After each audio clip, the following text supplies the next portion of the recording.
First time රාමෙන් try කරලා බලන කෙනෙක්ව දැකලා තියෙනවද? ඔව් ඒ තමයි මම මේ පළවෙනි වතාවට තමයි මෙන්න මේ රාමෙන් ජාතිය කන්නේ. මම කාලා තියෙන්නේ ඩබල් ස්පයිසි රාමෙන් එක විතරයි.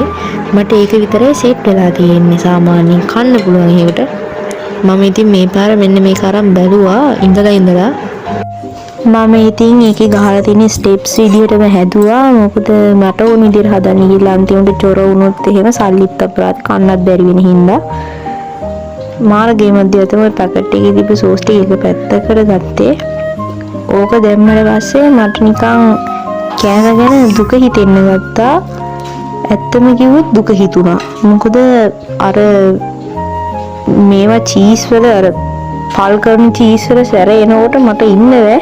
මොකද මම ඒ චීස් වලට වැඩි ආස නැහැ. හදාගත්ත එකේ කන්න එපා. ඉතින් මම ඒක හින්දා ජීවිතේ පරදුරට තියලා කන්න තමයි මේ ලෑස්ති වෙන්නේ. මොසරෙලා චීස් සුවඳට නම් මට කලන්තේ වගේ.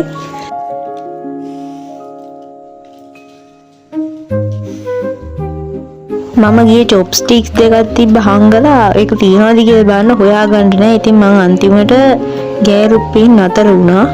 දැන් මම මේ සෝස් එක කලවම් කරනවා. මම දාලා ටිකක් වෙලා ගිහින් සෝස් ටිකේ පතුරට ගිහලා කලවම් කරන්න අමතකුණා මට. මේ කලවම් කරද්දිත් මට අරකේ සුවඳ එනවා. මට නිකන් කන්දෝ නොකන්දෝ වගේ එකක් දැනුණා. ගත්ත හින්දා කන්න එපා. ඒක හින්දා ඉතින් මම ගඳ වගේ නෙමෙයිලා මම කට ඇතුළට ගියාට පස්සේ රසයි නන්නේද? ඒකින්ද මම මේ try කරන්න තමයි හදන්නේ. මට මේක හරියන්නේ. මට රාමෙන් කියන જાති ජීවිතේට ගැලපෙන එකක් නැහැ. කාලා බලන්න. මං හිතනවා මට මේකේ රහ ගැලපෙන එකක් නෑ කියලා. මේකේ මොහොතේ චීස් රහක් කියන්නේ අමුතු ගඳක් අප්පා. මං හිතන්නේ මට ගැලපෙන්නේ ඩබල් ස්පයිසි රාමෙන් එක විතරයි. මේක හරියන්නේ. අනික චොප්ස්ටික්ස් දෙවුත් නෑ. එන ආත. මං එඩිට් කරනකොට දැක්කේ නිකර තුවාල වෙලා වගේ දෙන්න තියෙන මදුවේ ක්ලේ බොන හින්දා කියලා. කුස්සියේ ඉඳන් මේ වෙනකම් මගේ නිකට ඉඳලා. රබර් වගේ නේ. සොහේසක තමුරු හප්පය. බරාදමට සීසනින් එක වතුරටම දාන්න. ඒ උනාට නාය පැත්තකින් තියෙන මම කොහොම හරි කෑවා හිත හදාගෙන තවට කන්න දෙයක් තිබෙන්නේ නැති හින්දා.